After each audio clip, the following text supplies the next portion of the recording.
This interview is part of the Helena Wind Preston Holocaust Education Committee videotaping project of Holocaust witnesses in conjunction with Yale University and WHYY. Today is February 18, 1990. The interviewer on my right is Judy Schwab, and I am Harriet Aimbinder. Today we are interviewing Mr. Vincent A. Consiglio, and I'm going to ask him to give the date of his birth and the place of his birth, and then tell his story. I was born in Wilmington, Delaware, October 21st, 1924, at 608 Tatnall Street. Midwife performed. During the World War II, I was crossing the Remagen bridgehead and was ordered to go up to the right side of the mountain. Excuse me, how old were you then? I should have been 19 then. Okay. I was 18 when I graduated from Wilmington High School in '43 and got on a bus, went straight to Fort Dix, and straight into the Army. After crossing the Remagen bridgehead, we were ordered up the right-hand side of the mountain. Out of about 25 to 30 minutes in driving, a young lady came out and flagged us down on the road. Welk, who could speak Polish, understood that she needed help, and there was a camp up on top of the hill. We went up to the camp and drove into it and drove around, and the rest of the column was following. And on the right-hand side there were bodies, and on the right-hand side there were ovens, which were still going full blast. We were ordered out of the camp to pursue the German army who we were chasing at that time. About 6 weeks later, in April, we were in Leipzig, Germany. And in Leipzig, Germany, there was a work concentration camp. In this work concentration camp, I went in with several of my friends. I always carried a .45 German Luger under my arm and a Thompson submachine gun, and I always smoked a cigar. I looked pretty rugged, I guess. And the prisoners in the camp were talking in Italian to one another. Says, "Look, see, I told you they hired American gangsters." And then I asked him in Italian if he had, what business was this of his, and if he had any members in this camp from Foggia, San Paolo, Civitrate. And he said, "Wait a moment," and about 10 to 15 minutes later, a prisoner came down the road and gave me my name, my mother's name, my father's name, my brother's, and where I lived, and told me he was Alfredo, my uncle. We spent about half a day there with him. Then we were ordered back out on a chase to go up to the Elbe River to meet the Russians at Torgay. That is about all I have. Okay. Well, could you tell us a little bit more about the camp at Remagen? Is this something you stumbled on? The camp at Remagen we stumbled on. I've been still trying to find out where it was located at. And the stench will never come out of your nostrils. And they can never say they did not do this to the people in those camps. So you're saying this was a camp that maybe was just abandoned, or there was no. The guards were all fled. Everybody left because we were chasing everyone in every direction, and only the people were stumbling out and wandering down the roads and trying to walk out to freedom. Okay, and this was one of the people that you met. That's when we met the young lady on the road and went up to the camp to see what was going on. Then the rest of the column was still an armored advance column, so we were chasing, and then we were ordered back onto the road to continue our pursuit. Okay, what exactly is an armored advance column now? Is this we were tanks or? Oh, tanks, half-tracks. I was in a half-track. Oh, okay. Half-track with quad 50s, 4 50 caliber machine guns mounted on a quad. We were a six-man crew, extra man, and we were with the armored column. We were supposed to give anti-aircraft support, which we never did. All we give is ground infantry support. We'd go in and wipe out pillboxes, ground installations, hot spots that the infantry couldn't get through. What you were 19 years old and you came upon this scene. What are you willing to say what you thought it was? It was or what you- revulsion, it was horror, and I never thought in my life that another human being could torture and treat another person so badly. It was just man's inhumanity to man. And he is the worst animal when he turns on his own.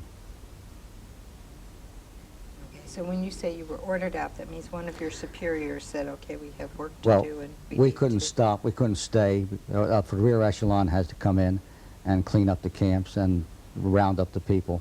We were a piercing column. We were advanced column. We were chasing the tail end army of the Germans. And we were trying to keep enough pressure on them so they would keep on running. Okay.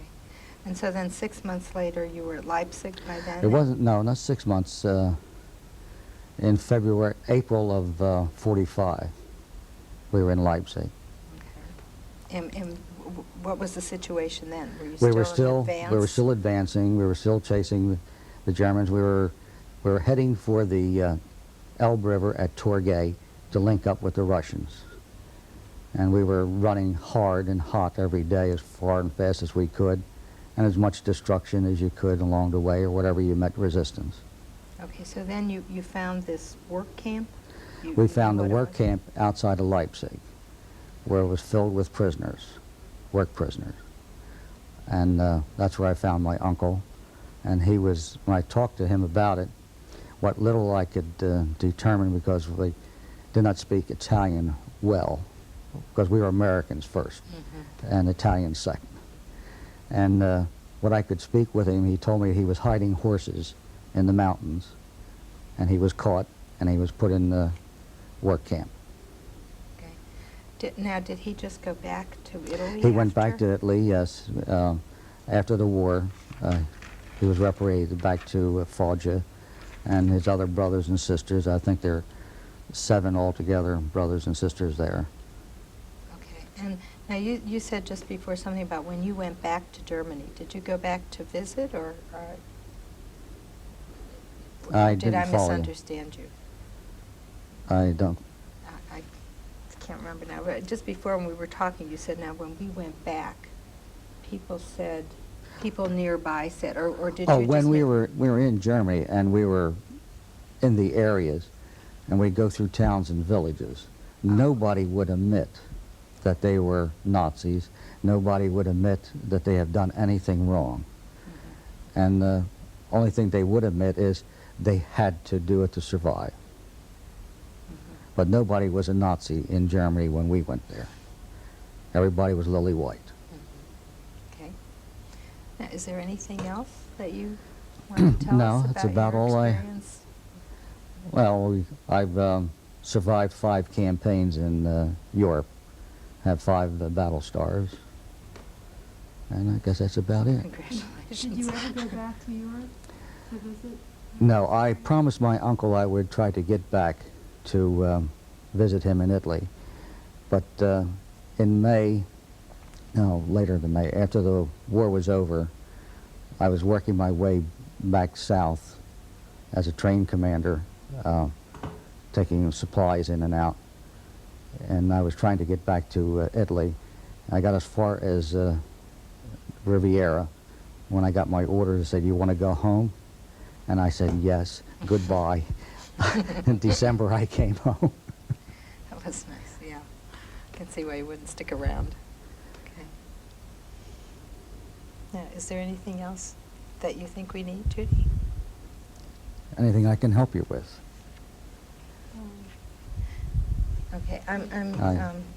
wondering what, you said you had asked your mother to look for some things. I asked and my you mother said, to but look you know up- what they are, but you know Look what they up are at anyway. old letters, and asked all my sons to bring back all of the paraphernalia, the uniforms and the guns and the helmets and the medals that I picked up in Germany and things.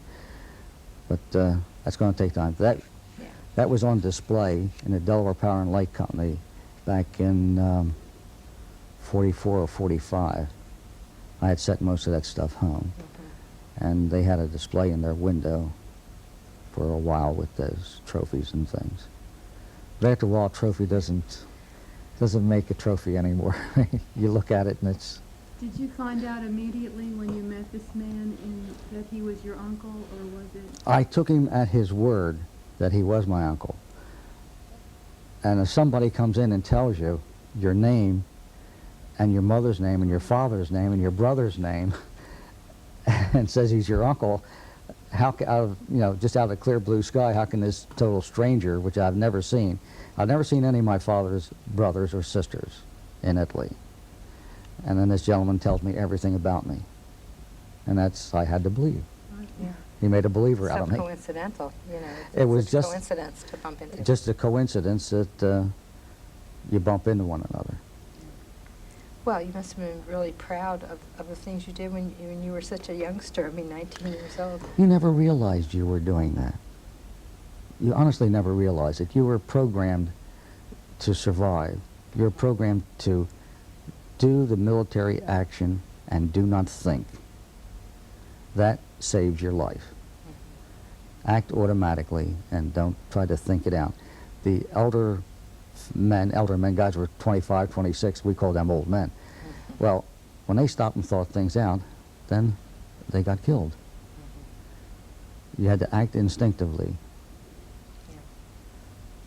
Okay. Well, I have a son in the helicopter division here in the National Air Guard. He's a crew chief. I have a son at Randolph Air Force Base.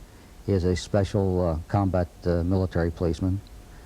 And I hope my third son goes in. Wow. My brother is Lieutenant Colonel in the National Air Guard locally. And my father served in World War I. So all of our family have served our country. We certainly have. Yes. And we hope to continue to do so.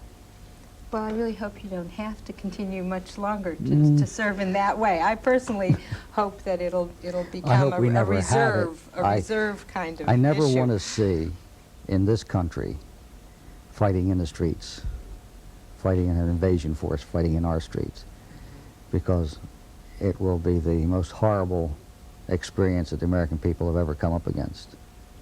And they will not know how to handle it. We've been too affluent. We have too much of an easy life, and we do not know how to survive off the land once it is not there. That's true. That's true. And if we do get it, it is going to be terrible.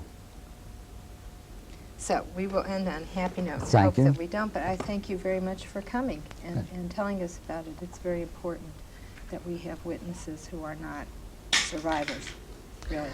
Yes, the people who have survived, I don't know how they ever did it. I don't know how they lived through their memories. Well, you were saying, are we still on? You were saying maybe you could tell us that about the woman who lived in your mother's apartment who was a survivor and has now Mary died. So. Was a survivor, and she used to have the most horrible nightmares. And then, but she wouldn't talk about them. She'd freeze up, and then after you got her calmed down and brought back to earth again, as I would say, then she would be all right for maybe 2-3 months. And then all of a sudden, she'll start drinking a little bit to forget. And then all of a sudden, it would hit her. And then she'd relive the horrors that she had in the Warsaw Ghetto and in the other places that she was. And she showed it. She was only 47. And when she died, she looked like she was 96. She was physically spent. And to hear the people say that there was no Holocaust, I get up and scream. Just open your eyes. But people open their eyes, and they refuse to open their mind and their heart. When you open your eyes, you've got to have your mind and your heart open together, and they all three got to register. And then you'll never forget. Well, thank you very much. Thank you very much. It was a pleasure Ladies, having you. Pleasure having you aboard.